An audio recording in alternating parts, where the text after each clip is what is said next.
আসসালামু আলাইকুম, কেমন আছেন সবাই? আমি আলহামদুলিল্লাহ আপনাদের দোয়ায় অনেক ভালো আছি। তো অনেক দিন পর আবার আপনাদের সাথে আরও একটি রেসিপি শেয়ার করার জন্য চলে এসেছি।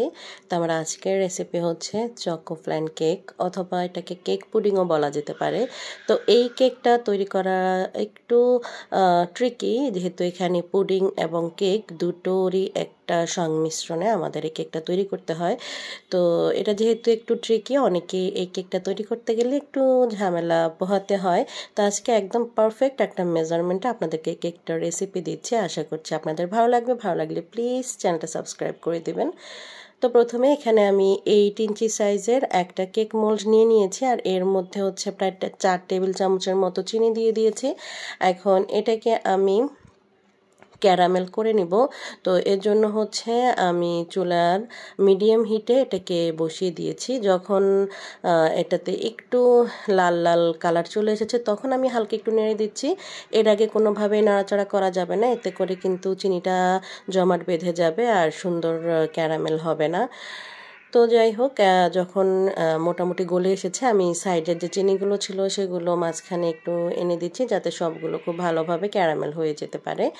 তো ক্যারামেলটাকে কিন্তু বেশি পোড়ানো যাবে না, পুড়িয়ে ফেললে কেকটা তিতাও হয়ে যাবে, আর তাছাড়া কেকের যে নিচের সাইড, পুডিংয়ের সাইডটা, ওটা একদম কালো হয়ে যাবে।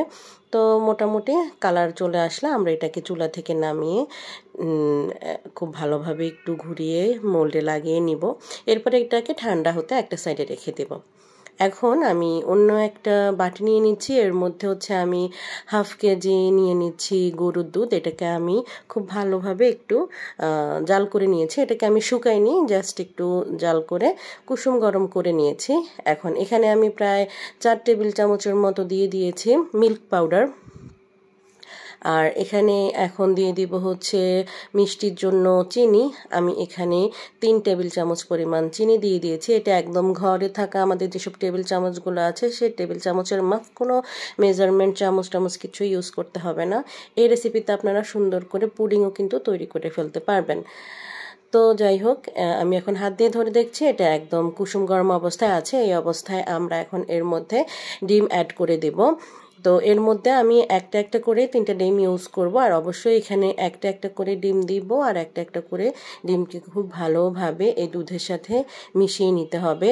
অবশ্যই এটা খেয়াল রাখবেন যাতে ডিমগুলো খুব ভালোভাবে দুধের সাথে মিশে যায়। তো আমার এখন 3য় নাম্বার ডিমটাও দেওয়া হয়ে গেছে। এখন এটাকে আমি খুব ভালোভাবে নেড়ে চেড়ে মিশিয়ে একটা সাইডে রেখে দেব। আর এটাতে হচ্ছে আমি ডিমের যে কাঁচা গ্রান সেটা যাওয়ার জন্য সামান্য একটু ভ্যানিলা এসেন্স দিয়ে দিচ্ছি। আপনারা পছন্দ না করলে নাও দিতে পারেন, তবে দিলে যারা হচ্ছে ডিমের গন্ধটা পছন্দ করেন না তাদের জন্য ভালো হবে, এটাতে ডিমের গন্ধ থাকবে না। তো যাই হোক, এখন আমরা কেকের জন্য একটা মিশ্রণ তৈরি করে নেব। আমাদের কেকের জন্য আমি এখানে নিয়ে নিয়েছি 2টো ডিম, 2টো রুম টেম্পারেচারের ডিম। আর এখন আমি এর মধ্যে দিয়ে দিয়েছি 50 গ্রাম পরিমাণ চিনি, আস্ত দানার চিনি। চিনিটা আমি 3 ভাগে দিয়ে খুব ভালোভাবে বিট করে নিচ্ছি। চিনিটা না যতক্ষণ পর্যন্ত খুব ভালোভাবে গলে যাচ্ছে, আর এই সময় আমার বিটারের স্পিডটা থাকবে মিডিয়াম স্পিডে।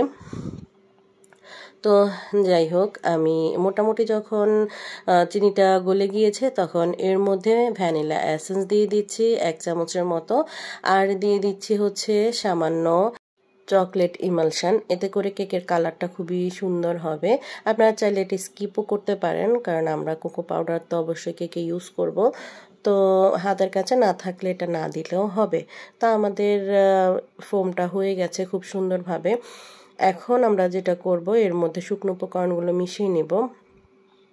তো শুকনো উপকরণের মধ্যে আমি এখানে নিয়েছি ময়দা 45 গ্রাম পরিমাণ, আর 5 গ্রাম দিয়েছি হচ্ছে কোকো পাউডার। যেহেতু আমি ইমালশন ইউজ করেছি, আপনারা যদি ইমালশন ইউজ না করেন সেক্ষেত্রে 10 গ্রাম কোকো পাউডার দিয়ে দিবেন, আর হচ্ছে 40 গ্রাম নেবেন ময়দা, আর আমি এখানে 2 গ্রামের মতো দিয়ে দিয়েছি বেকিং পাউডার। এখন সবগুলো উপকরণ খুব ভালোভাবে মিশিয়ে নেওয়ার পর আমি আমার যে ডিমের ফোমটা ছিল তার মধ্যে এটাকে খুব ভালোভাবে মিশিয়ে নিচ্ছি। আর মেশানোর সময় অবশ্যই খেয়াল রাখতে হবে একদিকে একভাবে এটাকে আস্তে আস্তে ঘুরিয়ে নিতে হবে। এটাকে এলোপাথাড়ি যে কোনো দিকে ঘোরানো যাবে না। তো আপনারা দেখে নিশ্চয়ই বুঝতে পারছেন আমি কিভাবে এটাকে মিশিয়ে নিচ্ছি। একদম হালকা হাতে মিশাতে হবে যাতে ডিমের ফোমটা নষ্ট না হয়। ডিমের ফোমটা যদি নষ্ট হয়ে যায় তাহলে কিন্তু ডিমের যেই পুডিংয়ের যে মিশ্রণের সাথে আমরা এটাকে দিব তখন কিন্তু এটা ডুবে যাবে, এটা কিন্তু ভেসে থাকবে না। সেজন্য এটা যে ফোমটা সেটাকে কিন্তু খুব ভালোভাবে ক্রিয়েট করতে হবে। ফোমটা যাতে খুব ভালো থাকে সেদিকটা অবশ্যই লক্ষ্য রাখতে হবে।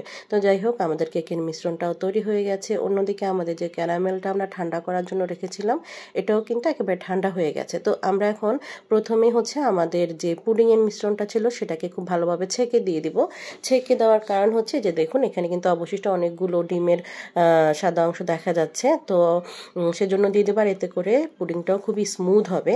আর এখন দিয়ে দিচ্ছি হচ্ছে এর উপরে কেকের যে মিশ্রণটা সেটা। তো কেকের মিশ্রণটা দেখুন এখানে কিন্তু ভেসে আছে। যদি আপনাদের কেকের মিশ্রণটা ভেসে না থাকে সেক্ষেত্রে কিন্তু আপনাদের এই কেকটা ভালো হবে না। আর 8 ইঞ্চি মোল্ডের জন্য এই মেজারমেন্টটা একেবারে পারফেক্ট। তো যাই হোক, আমি এখন আমার যে কেকের মিশ্রণটা ছিল সেটা দেওয়ার পরে এটাকে ভালোভাবে একটু সাইডে একটু ছড়িয়ে দিলাম, এরপর দুটো ট্যাপ করে নিলাম যাতে ভিতরের বাতাসটা বেরিয়ে যায়। তো এখন হচ্ছে আমি এটা ওভেনে দিয়ে দিব। তো ওভেনে আমি এখানে ট্রেতে পানি দিয়ে 150 ডিগ্রিতে এটাকে প্রায় 10 থেকে 12 মিনিটের জন্য প্রিহিটেড করে নিয়েছি। আর এখন আমি কেকটাকে সেই গরম পানির উপরে কিন্তু এভাবে দিয়ে দিচ্ছি। আপনারা চাইলে এটা কিন্তু চুলায় পুডিং যেভাবে করে সেভাবেও করে নিতে পারেন, কোনো সমস্যা হবে না, খুব ভালোভাবেই কিন্তু এটা হয়ে যাবে।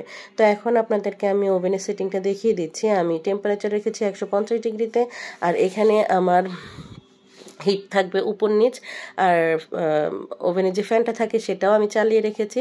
আর এটাকে আমি এখন 50 মিনিটের জন্য দিয়ে রাখবো। তো 50 মিনিট পর আমরা এটাকে দেখব। তো 50 মিনিট পর আমার কিন্তু এটা খুব ভালোভাবে হয়ে গেছে এবং আমি এটাকে খুব ভালোভাবে ঠান্ডা করে নিয়েছি। এখন এটাকে হচ্ছে ডিমোল্ড করে নেওয়ার পালা। তো এই তো আমি এখন এটাকে একটা প্লেটে নিয়ে নিচ্ছি। তো এটাকে উল্টানোটা কিন্তু খুবই ট্রিকি একটা ব্যাপার, অনেক সময় ভেঙে যেতে পারে। তো এই তো দেখুন আমার কিন্তু কেকের যে সাইজ এবং পুডিংয়ের যে সাইজ দুটোই কিন্তু সমান সমান হয়েছে। আর এটা কিন্তু দুটো সমান সমান হলে দেখতে খুবই সুন্দর লাগে। তো এই তো আমি এখন আপনাদেরকে কেটে এটার ভিতরটাও দেখিয়ে দিচ্ছি। আশা করছি আপনাদের আমার আজকের এই রেসিপিটা পছন্দ হয়েছে। তো অবশ্যই এটা বাসায় তৈরি করে দেখবেন। আশা করছি আপনারা নিরাশ হবেন না, খুবই ভালো লাগবে আপনাদের এটা। আর পুডিংটা দেখুন, পুডিংটা কিন্তু খুবই স্মুথ হয়েছে। তো যাই হোক, বাসায় ট্রাই করে দেখবেন। আজকে তাহলে এ পর্যন্তই, সবাইকে আল্লাহ হাফেজ।